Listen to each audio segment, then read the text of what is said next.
This is week 3, Mount Sinai. Mount Sinai is an incredibly important place.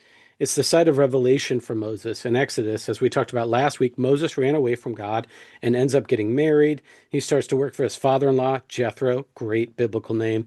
The text says that he took the sheep of Jethro to the edge of the wilderness. How far that might seem. Not just taking them to the wilderness, but to the edge of beyond, the place that's on the edge of the map. I had the privilege of making the difficult climb to the top of Mount Sinai, and I have to tell you, it was no easy feat. It rises 3,000 feet in elevation from the bottom to the top, and the pinnacle is 7,500 feet above sea level, making it more than a mile high. The air is thin and the wind stings. It was about 10 degrees outside during our hike. It was humbling to have to stop and rest. We had a Bedouin guide, who, by the way, his name was Moses, and I'm not sure we would have made it up the mountain without him. And then toward the top, they gave us camel blankets, or rather, let us rent them so that we could keep warm. And then the sun came out, and the pain of the climb was wiped away in a marvelous canvas of sunrise colors, yellow and pink, orange and blue. It was spectacular. And that's where Moses climbed. He climbed a mountain, and that's where Moses saw the burning bush. A voice told him to take off his shoes, to touch grass, as people say these days, because this is sacred ground.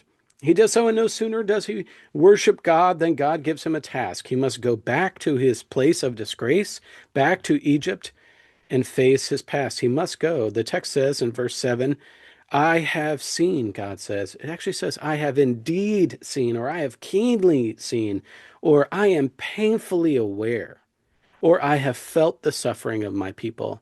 God's not just seen the suffering, he has become obsessed with it. God is identifying with those suffering here. And so he tells Moses that Moses needs to go down the mountain, but Moses gives a lot of excuses. The last of which is, even if I go, like, who should I even say, send me? And God says, I am. And he tells Moses that after he liberates his people and they wander in the wilderness, that he, Moses, must come back up this mountain, Mount Sinai. I have to tell you, Mount Sinai is a thing that you do once. I don't need to climb it twice. And Moses does. He frees his people and he comes back to Mount Sinai. He leaves his people at the base of the mountain and he climbs again to the top. Here, God reveals God's self in a new way through the Ten Commandments. They're printed on the back of your paper if you want to look at them again. In the Hebrew, the words aren't sentences. The Ten Commandments are actually 10 words called the Decalogue. Deca meaning 10 and log meaning words. That's how they fit on two stone tablets. Words that mean don't steal, don't murder, don't cheat, don't lie, don't idolize, don't covet, don't slander. These are the backbone of the moral life, according to God.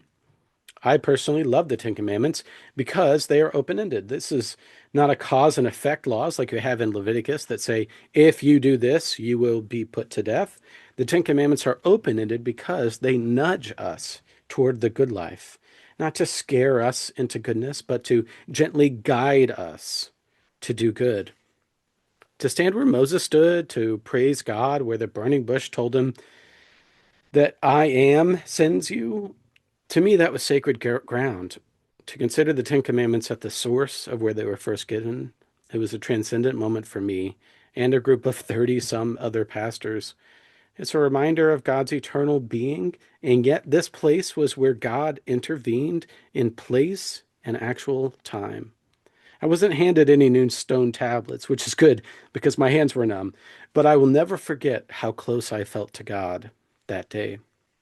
Some places are just special, and it's no mystery why the mountain is one of them. I could see for miles around. The desert is a particular place of beauty. It's desolate and cold, but stunning. And on Mount Sinai, we felt on top of the world. How about you? Where is it that you feel on top of the world?